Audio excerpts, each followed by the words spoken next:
और आपको बता दें इस वक्त केंद्रीय कृषि मंत्री नरेंद्र सिंह तोमर, वाणिज्य मंत्री पीयूष गोयल एक प्रेस कॉन्फ्रेंस कर रहे हैं। संभाल रहे हैं ऐसे माननीय श्री पीयूष गोयल जी, आदरणीय संजय अग्रवाल साहब, आदरणीय दंतवाल जी और उपस्थित सभी मित्रों। आज हम लोग कुछ और विषयों को लेकर आप सबके समक्ष उपस्थित होने वाले थे, लेकिन बहुत ही खेद के साथ यह कहना पड़ रहा है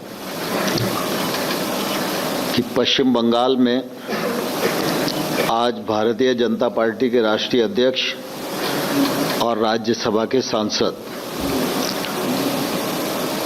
बंगाल में अपने दौरे पर गए हुए हैं।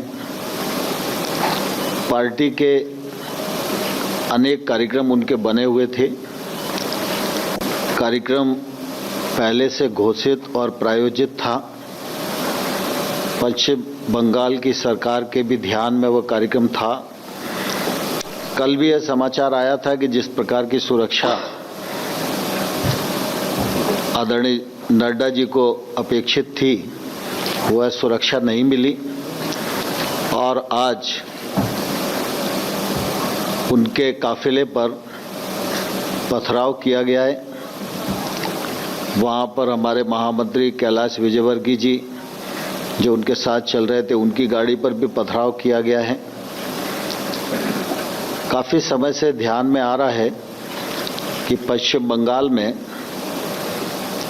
इस प्रकार की हिंसक घटनाएं बढ़ती जा रही हैं।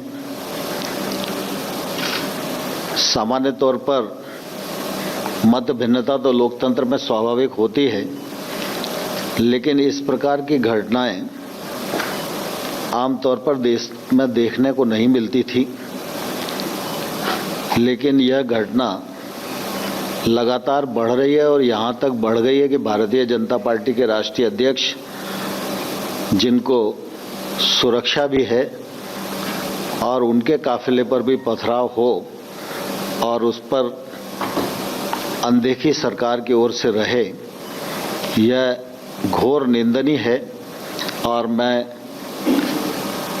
पश्चिम बंगाल की इस घटना की कठोर शब्दों में निंदा करता हूं और संबंधित जो लोग हैं उन पर कार्रवाई की मांग करता हूं। मैं समझता हूं पीयूष गोयल जी हैं, तो जरा अंग्रेजी के जो हमारे मित्र होंगे उनको इस विषय में। Friends, I would like to join my colleague Tomar ji in condemning in the strongest terms the violent attack on our national president Shri JP Nadda ji and the General Secretary of BJP Shri Kailash Vijaywargiya ji. It is a deplorable incident. It demonstrates a complete breakdown of law and order in the state of West Bengal. Since yesterday, there was evidence of inadequate police presence for the national president of the world's largest political party. There were clear signals emanating from the establishment that they were uncomfortable with the growing popularity of the Bharatiya Janata Party in West Bengal. And the attack, the way the stones were pelted on the cavalcade, you saw the size of the stones, you saw the injuries that our senior leaders have faced. It is fortunate Mr. Nadda's car was bulletproof. Otherwise, this clearly was an attempt to muzzle democracy in West Bengal. And we strongly condemn it. We believe strictest of action should be taken on the goons who have attacked the national president of the BJP. In fact, this is not only an attack on Mr. Nadda, it is an attack on the very foundations of the rich democratic tradition of India. Once again, we demand the strongest of action and condemn this heinous incident of attacking Shri JP Nadda ji.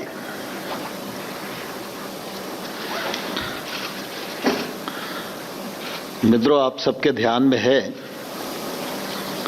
पिछले संसद के सत्र में